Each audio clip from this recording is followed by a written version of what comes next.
Добрый день! Рада вас видеть на уроке. И сегодня продолжение нашей предыдущей темы. Ядро атома, электронные оболочки, порядок заполнения электронами атомных орбиталей. А также мы изучим электронные формулы. Планетарная модель строения атома. Понятие атом существует уже более 2500 лет со времен греческого ученого Демокрита, который считал, что все вещества состоят из мельчайших частиц. Им была выдвинута атомистическая гипотеза, согласно которой все в мире состоит из атомов, различающихся своей формой, порядком и ориентацией в теле. Между атомами находится пустота. Слово «атом» означает неразрезаемый, нерассекаемый. Однако к концу XIX века появились факты о сложном строении атома. Открытие атома, а также электрона, это частица, входящая в состав атома, нанесло серьезный удар по представлениям о самом атоме. На прошлом уроке мы с вами познакомились с различными моделями строения атома. И давайте вспомним, что в 1911 году английский физик Эрнст Резерфорд, исследовав состав и строение атома на основе радиоактивности, которая доказывала сложность строения атома, предложил ядерную или планетарную модель атома. Какова же современная модель атома? Вспомнила, что говорил Резерфорд. В центре находится положительно заряженное ядро. В нем заключена почти вся масса атома. Вокруг ядра по круговым орбитам движутся отрицательно заряженные электроны, подобно движению планет вокруг Солнца. Периодическая система и строение атома. Порядковый номер элемента показывает число протонов P+, число электронов и заряд ядра. А также вспомним формулу, по которой вычисляем число нейтронов. До сих пор мы занимались изучением строения ядра, но мало говорить о нем, ведь вокруг ядра находятся электроны, которые имеют огромное значение. В ядерной физике важно строение ядра, а для химии важно распределение электронов, а также их энергия. Давайте рассмотрим, как же располагаются электроны в атоме.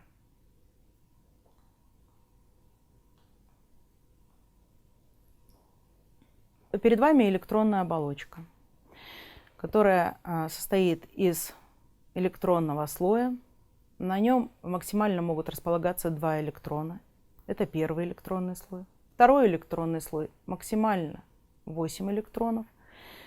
И на третьем электронном слое может располагаться максимально 18 электронов. Электронная оболочка – это совокупность электронов, двигающихся вокруг ядра атома.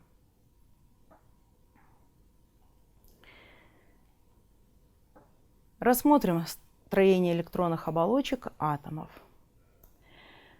Электроны в электронной оболочке располагаются на энергетических уровнях. N – главное квантовое число, определяет число энергетических уровней.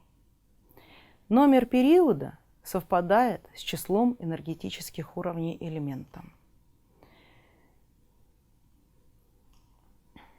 Число электронов n на уровне рассчитывается по формуле n равно 2n квадрат. Итак, перед вами фосфор находится в третьем периоде, в 5-й группе. Как мы уже сказали, 3 уровня, потому что период третий. На первом уровне могут находиться 2 электрона, на втором 8, на третьем 5. Номер группы совпадает с числом электронов на последнем энергетическом уровне. Общее число электронов равно 15. Составим схемы строения электронных оболочек атомов химических элементов первого периода. Итак, водород. Химический знак водорода и его порядковый номер. Он равен 1. Заряд ядра атома водорода равен порядковому номеру плюс 1. Электронная оболочка или число оболочек равно номеру периода. Водород находится в первом периоде. Число электронов на внешней оболочке равно номеру группы. Следующий элемент – это гелий. Порядковый номер 2. Заряд ядра плюс 2. Первый период 1 уровень, 2 электрона находятся на первом уровне. Составим схемы строения электронных оболочек атомов химических элементов второго периода. Перед вами литий. Порядковый номер 3. Заряд ядра плюс 3. Так как он находится во втором периоде, значит у него 2 уровня. На первом уровне будет находиться 2 электрона, на втором уровне находится 1 электрон. Бериллий плюс 4. На первом уровне 2 электрона, на втором 2 электрона. Бор. Заряд ядра плюс 5. Первый уровень 2 электрона, второй уровень содержит 3 электрона. Углерод плюс 6. Значит, на первом уровне 2 электрона, на втором уровне 4 электрона. Посмотрите внимательно оставшиеся элементы этого периода. Обратите внимание, что неон имеет 2 электрона на первом уровне и 8 электронов на втором уровне. Атом неона, говорят, имеет завершенную электронную оболочку. Составим схемы строения электронных оболочек атомов химических элементов третьего периода. У этих элементов, как и у предыдущих, номер периода совпадает с числом уровней. То есть их будет 3. У натрия заряд ядра плюс 11. Значит, располагаются электроны следующим образом. 2 электрона на первом уровне, 8 электронов на втором уровне и 1 электрон на третьем уровне. И давайте посмотрим на аргон, потому что у него уже завершенный уровень. Заряд ядра плюс 18. На первом уровне 2 электрона, на втором 8 и на третьем тоже 8 электронов. Давайте подведем небольшой итог. Совокупность всех электронов в атоме, окружающих ядро. Каждый электрон имеет свою траекторию движения и запас энергии. Электроны расположены на различном расстоянии от ядра. Чем ближе электрон к ядру, тем он прочнее с ним связан, и его труднее вырвать из электронной оболочки.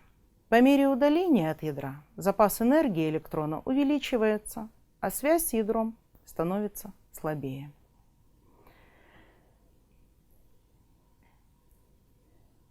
Электронные слои или энергетические уровни – это совокупность электронов на одной оболочке, и они имеют одинаковый запас энергии. Число энергетических уровней в атоме равно номеру периода, в котором расположен атом. Сколько энергетических уровней у атомов углерода, натрия, золота, водорода и железа? На этот вопрос вы ответите самостоятельно. Энергетические уровни состоят из подуровней S, P, D, F. Подуровни состоят из орбиталей. Число орбиталей на уровне n в квадрате. Максимальное число электронов на энергетическом уровне определяется по формуле 2n квадрат.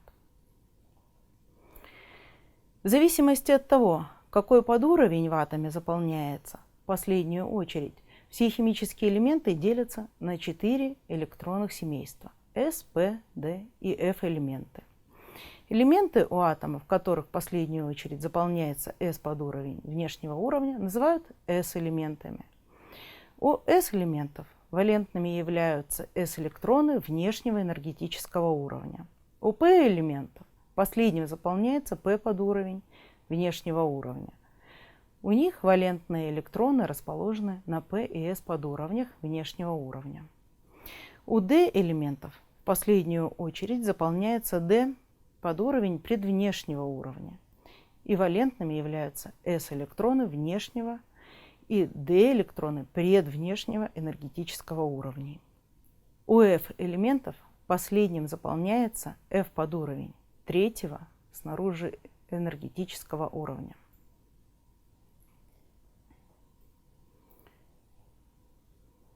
Электронная конфигурация атома может быть изображена также в виде схемы размещения электронов в квантовых ячейках, которые являются графическим изображением атомной орбитали. В каждой квантовой ячейке может быть не более 2 электронов с противоположными направлениями, которые называют спинами. Сами электроны обозначают стрелочками. И чтобы показать этот спин, необходимо эти стрелочки рисовать в разных направлениях, как показано на схеме.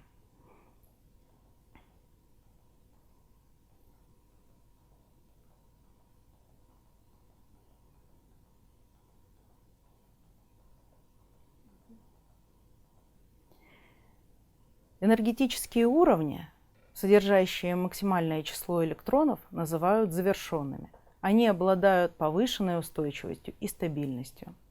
Энергетические уровни, содержащие меньшее число электронов, называют незавершенными. N равен 1. Первый подуровень S 2 электрона. N равно 2. Это второй подуровень. S и P содержат в себе 8 электронов. На третьем подуровне S, P и D электроны всего максимально может быть 18. На четвертом подуровне добавляется F подуровень и максимальное число электронов 32. Запомните, электроны, расположенные на последней электронной оболочке, называют внешними. Число внешних электронов для химических элементов главных подгрупп равно номеру группы, в которой находится элемент. Рассмотрим форму электронных облаков. Электронные облака – это область наиболее вероятного местонахождения электрона. Бывают S-облако, P-облако и D-облако. S-облако говорят сфера. P-облако может располагаться строго по координатным осям x, y и z и имеет форму восьмерки или бесконечности. А D-облака располагаются в плоскостях системы координат. Это две перекрещивающиеся восьмерки. Принципы заполнения электронных облаков. Это порядок размещения электронов в пределах одного подуровня. Он определяется правилом Хунда. В пределах подуровня электроны размещаются так, чтобы их суммарный спин, то есть направление, был максимальным. Иными словами, орбитали данного подуровня заполняются сначала. Следующий слайд. Так, с иными словами. Нет. Вот последняя строчка того и сюда.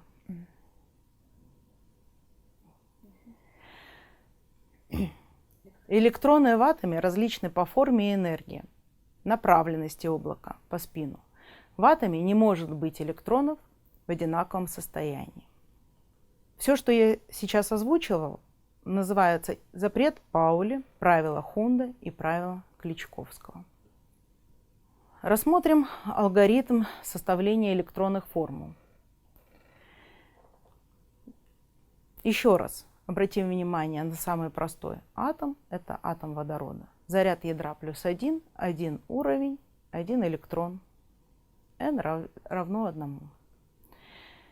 Записываем знак химического элемента и заряд ядра его атома. Он равен порядковому номеру элемента. Определяем количество энергетических уровней, а оно равно номеру периода и количество электронов на каждом уровне. Составляем электронную формулу, учитывая порядок заполнения каждого уровня. Сначала S электроны, затем P электроны, номер уровня, вид орбитали и количество электронов на ней.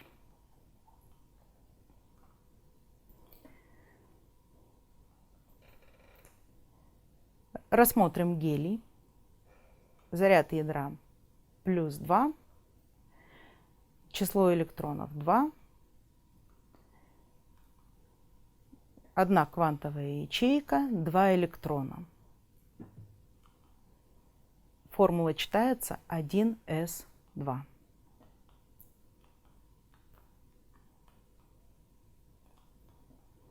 Это S-элементы.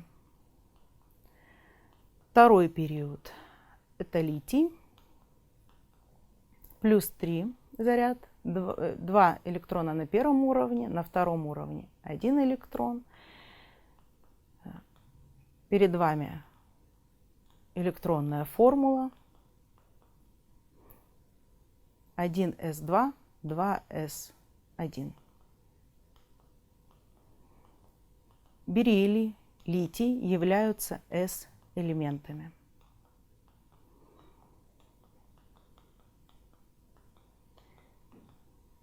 Электронная формула бериллия читается 1s2, 2s2.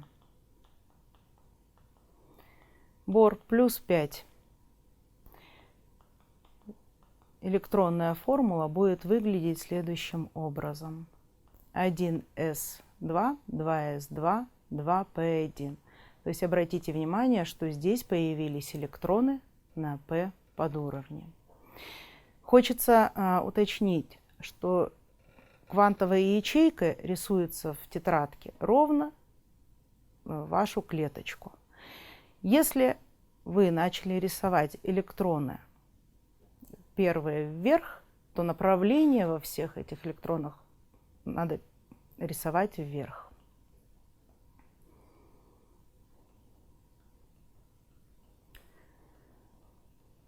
Продолжим рассматривать второй период. Здесь атомы углерода, азота будут являться уже P-элементами, а также кислорода, потому что внешний уровень имеет P-электроны. Обратите внимание на рисунки. Второй период заканчивается неоном. Его электронная формула 1s2, 2s2p6. И мы переходим к третьему периоду. Это натрий. У натрия появился третий уровень, на котором находится один электрон. И его электронная формула, соответственно, будет выглядеть следующим образом. 1s2, 2s2p6, 3s1. Некоторых атомов здесь нету. Мне бы хотелось, чтобы вы их изобразили дома в тетрадке самостоятельно. А мы сейчас рассмотрим, как же еще устроены элементы четвертого периода. Например, калий. Плюс 19. У него 4 уровня. На первом 2, на втором 8, на третьем 8, на четвертом 1 электрон. И его электронная формула 1s2, 2s2p6, 3s2p6 и 4s1.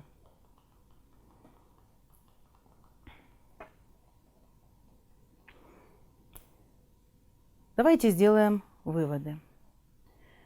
Причина сходства электронов заключается в одинаковом строении внешних энергетических уровней, их атомов.